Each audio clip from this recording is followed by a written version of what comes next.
We have now straightened the roof on this and got it done enough to where we can actually do body work on it. Now, when I do the body work on this, it's going to tell me if I got highs and lows in it. And the only way, once I do the body work, there's some highs and lows in it. The only way to get those out is we'll have to use our pick end of our body hammer with our dolly and pick them out. Or another good thing we can do, once we put our, start doing our body work with our filler or bondo, whatever you want to call it, we can also take our file, and this is a metal file, and wherever we have high spots in our bondo, we can file that metal down and it'll shave it down to level it all out. You see what I'm saying? All right. Welcome to D.I.Y. Automotive School with my friend Pete and Minnie, the body shop girl. It's everything you need to know about cars and more.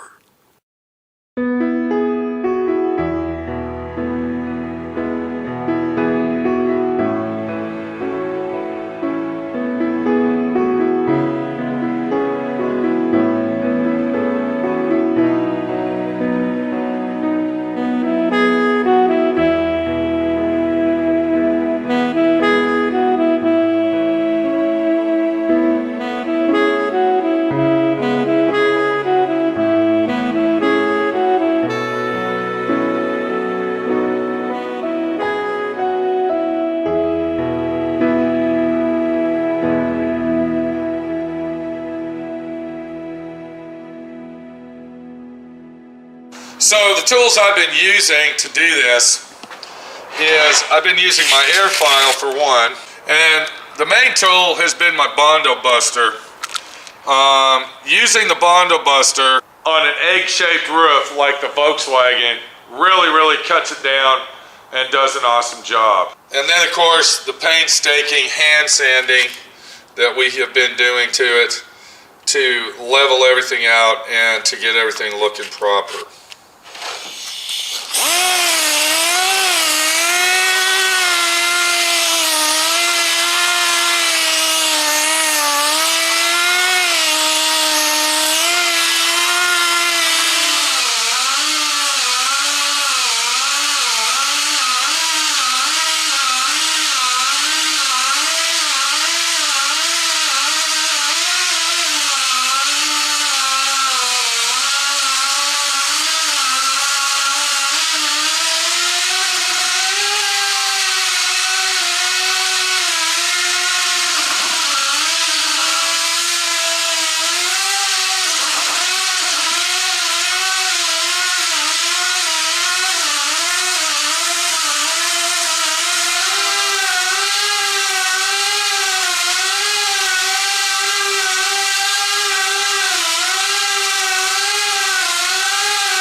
Alright, by using our bondo buster, what I did is I busted it down, and if you saw what I was doing there, this is a round surface. That means it goes this way, this way, this way, this way.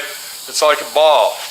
So by using that bondo buster, I was going back and forth in the middle, but when I got over to the end, I was going this way with it. We're going to do the same thing with our air file, but what's going to happen with our air file, that if we go too far with it, what it's going to do, it's going to leave ridges in our bodywork. And that's why I was saying that the bondo buster actually works better than the air file. So let's go ahead and get our air file. We're going to go ahead and level out the little spots that I had to final finesse, and let's see what we got.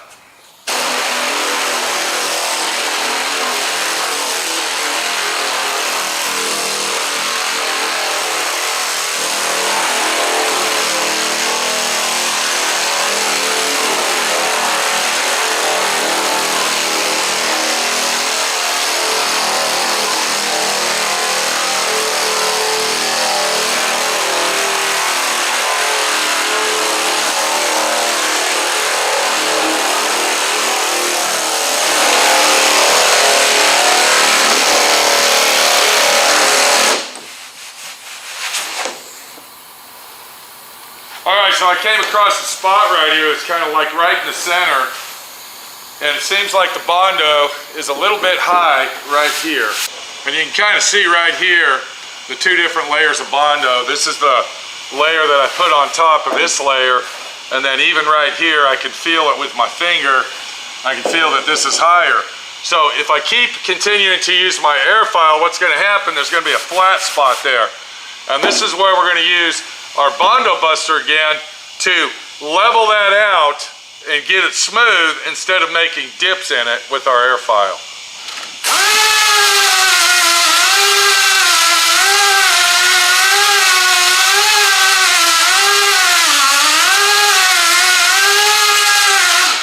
Now as I'm doing this, I'm watching the bodywork very closely, and when I see it starting to feather out, that's when I want to stop. I can already feel, just from using our bondo buster, I can already feel it feels a little high right here. I can feel a hump right here like that. It kind of feels flat and then it kind of goes up and down. So I'm going to go ahead and hit that.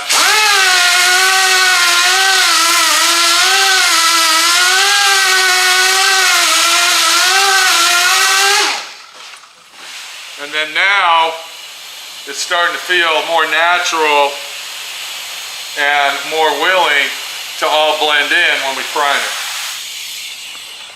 At this point, being our last and final, what can I say, swipe of bondo, I'm using 3 chemicals to make one. And what I'm using some Evercoat honey right here. We got our hardener and our bondo. Now what the honey's gonna do, it's gonna make it more smoother, it's gonna flow it out better, and it's gonna make it lay down and fill a lot better, especially in cold weather like right now. So I'm gonna go ahead and mix this up. And when you use this Evercoat honey, bondo honey, it tends to mix a little harder because you got 3 chemicals to mix together instead of 2. So you want to make sure that it's all mixed up thoroughly. And by adding the honey, you can see, look what's going on here. You can see it kind of like running off the board. That's what you want. You don't want it too drippy and runny, but you want it just enough where when you put it on, especially on a flat surface like this, it will fill it in and level itself out. So we're going to take our honey mixed bondo, and then another thing that I'm doing is I am feathering it out way out here. Okay, you can see what I'm doing. I'm going way oversized because I want to be able to feather that out. I don't want to have to sand too much over here and then we create another low spot. We want to make sure that the only low spot that we're going to have is none when we get done. Okay, so that'll level itself out. It's a little high right here, that's what I want. I had a small imperfection right here. We'll go ahead and oversize that, just so when we sand it, we aren't sanding our bondo off because we're really close to priming this. And then we have a small imperfection right here, and I'll go ahead and get that just like that. One more area that we had problems with is in this area right here. This is where our roof rack bolts down to the vehicle, and then it would clamp, and when the tree hit it, it pushed all that in. So we're going to go ahead and feather that out as well, just like this, trying to keep it out of the gutter. We don't want to fill the gutter up with bondo or filler or whatever you want to call the stuff. I call it bondo because that's what it is. It's bondo. I mean, you know, you want to get technical and use technical words, you know, that's your business. I call it bondo, and that's basically what it is bondo. So I went ahead and overfilled that, as you can see. I went approximately 2 to 3 inches past the situation. And then now when I sand that, I'll be able to feather that out and it'll work out great. So while we still got some bondo left, I want to go ahead and kind of just search and seizure. And I can tell this is still really high right here. I got to do some work to that. And then this area here, of course, I think we got that taken care of. But I want to go ahead and run my hand down it, and I want to look for minor imperfections. And it looks like everything is turning out okay. We got a lot of sanding to do in this area here, which I will do the way that you saw me do over there. I'll go ahead and take my bondo buster and my air file and I'll break it down, and then I'll get it to where I like it, and then we'll go from there. But you kind of get the idea of what's going on here. We did a lot of metal work to this car. We got the roof fixed. All right, a lot of people were thinking it was impossible, and we're just working. We're working on it. I'm showing you stuff, and when we get all done, we're going to have a nice walk around video of this beautiful little Volkswagen we call Maxwell. Poor little car. Came all the way from San Jose, California, one owner car.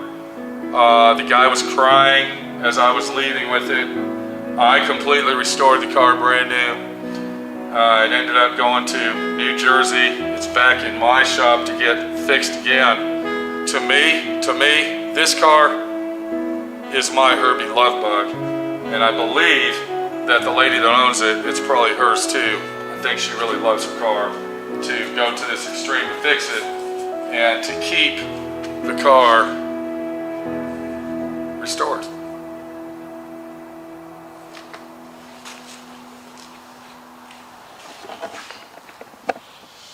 Now, once again, this could have been fixed with spray-on bondo, such as slick sand or easy fill or various products of that nature. I don't agree with that stuff. Once again, I don't like to use it.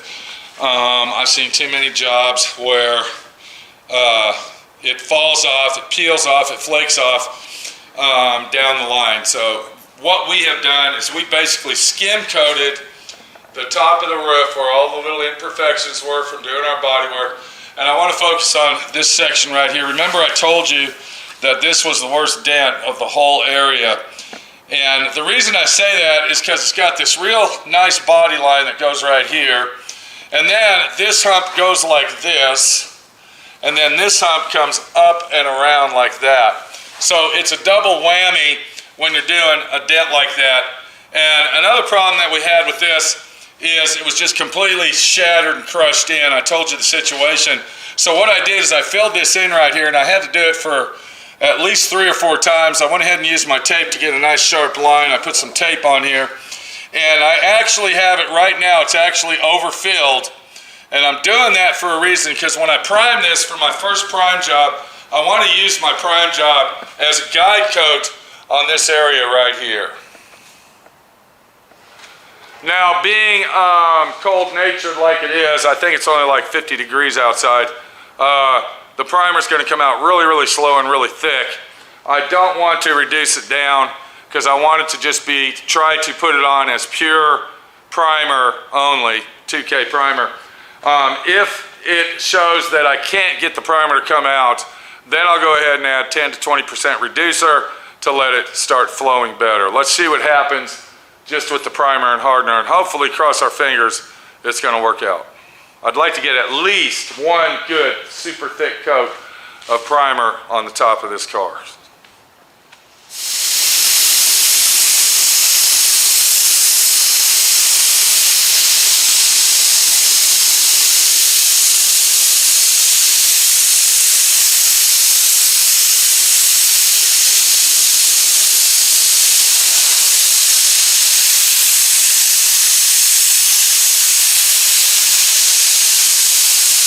See, the roof came out really, really awesome. Even over here in this area where I still got to do some blocking and possibly body work, it came out pretty nice. It looks a little flat right here in this area here. It looks a little flat. I might have to build it up just a little bit more, but I think it really came out nice. And once we get everything done, it should all blend in and work. You can see by the sheen that the roof really came out good. For being as totals as it was, I think this thing came out awesome. And it is now ready for the first block sanding. And then once I block sand it out and level everything out, like I said, I'm going to use my primer coat as a guide coat for the bodywork. Remember I told you I did that in 36, and if you look, you can see the 36 grit scratches in it. So we'll block that out using 80 grit and then 180. And then once that's done, then we'll come back, re-prime it again with 3 full wet coats of 2K primer, and then get this thing ready for paint.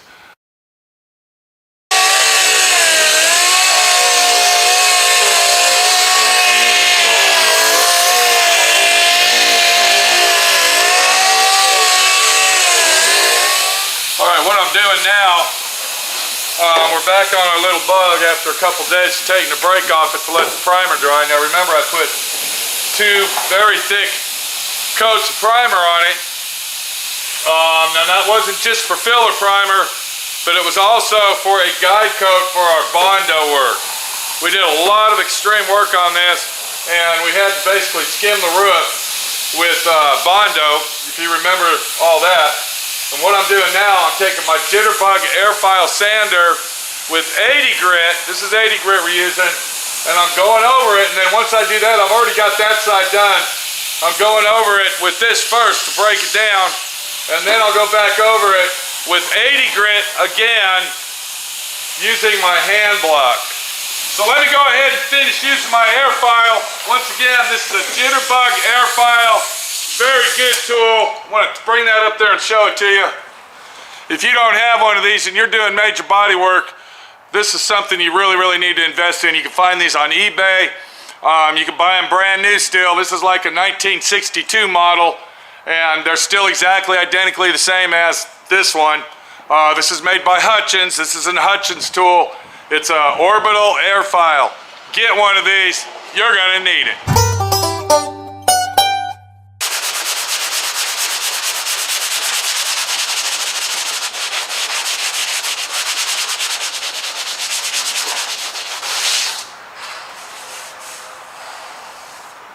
Oh, son of a bitch.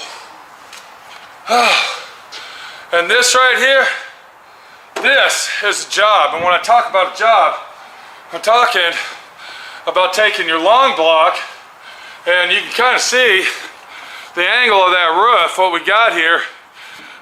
It's not flat. So I have to use my hand way over here and way over here, and I got to hold that down while I'm sanding it. And when you're standing on the top of a roof like this, and your arms are way up like this, I don't know anybody that's ever done that, I'm sure there's a lot of you, but that will really put the toll to getting the job done and wearing you out. Fixing a roof like this is not an easy job.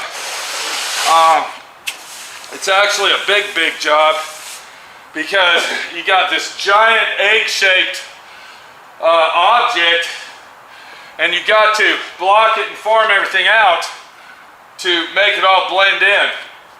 Now what I'm doing, once again, is this is actually a filler that I put on here, and I did that because I want everything to blend together. Because you're probably asking me, why did you put all that primer on there and you're basically sanding it off? I'm not sanding it all off.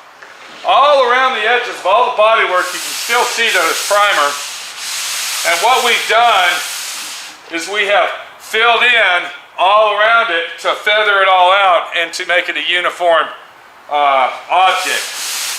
What I'm doing right now though, and this is a lot of action where you have to rely on your eyeballs and what's going on here, because this is what makes this type of job hard.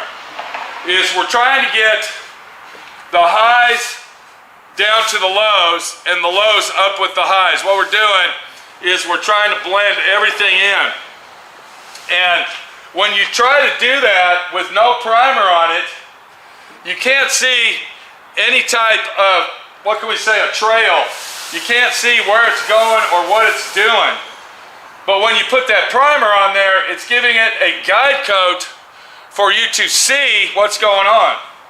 Now if you remember correctly, when I primed this, I didn't use 80 grit, I only did it to 36.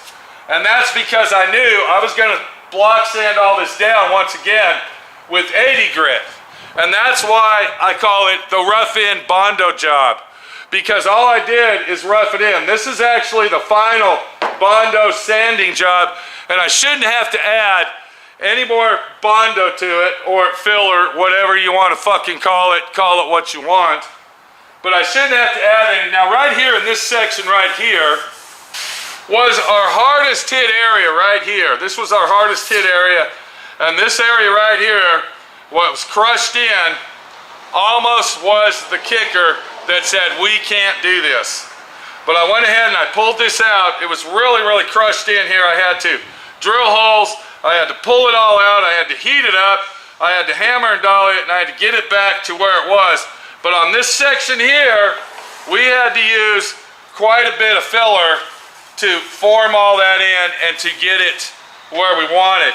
Now what I'm going to do with that, you see I got a paint stick. Now a paint stick is a very hard surface. It's harder than this surface. So what I'm going to do, because we want to cover a big surface here, because remember I just told you that I left that high on purpose. So we know the bondo is high underneath here, and what I'm going to do is I'm going to take my paint stick and I'm going to cover it with paper. Now if this wasn't such a big area, we wouldn't be using a full paint stick. But since this is a big area, we want to make sure that we override that really nice. And then what I'll do is, you can see when I push down, you can see how the paint stick will snap in place. So it will ride the area, and it's also, like I said, a hard surface, so it'll break that down really nice, and it should mold everything together. And this is something that has to be done after you put your initial primer, your first primer on it, because you can't see where you're going when it's just bondo only. So we're going to take our stick, and you're going to see it start to break down. You can see the high center right there. And we don't want to lose our body lines. I want to make sure we keep those.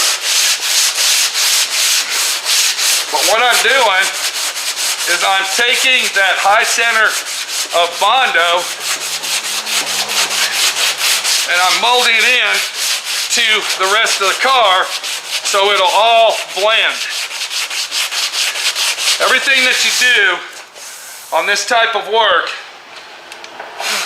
is basically a blend job. Think of blending.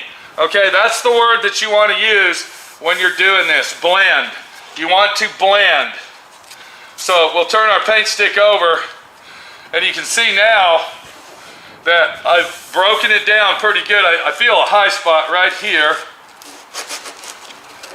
where it feels like it's not like it's supposed to be.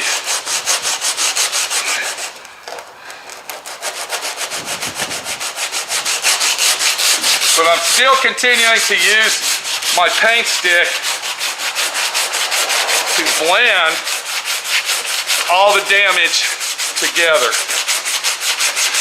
It's very important that you use some type of sanding block when doing this kind of work. And now I can feel that it feels really, really good. And then once again, like I said, we won't know until we put primer on it if it's perfect. We still might have to block that out some more to get it to where we want it to be.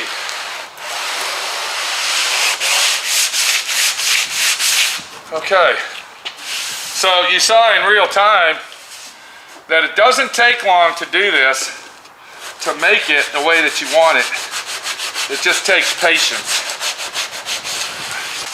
So I'm going to go ahead and do a little bit more block sanding.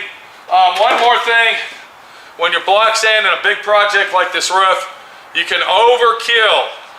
We don't want to overkill. We don't want to oversand.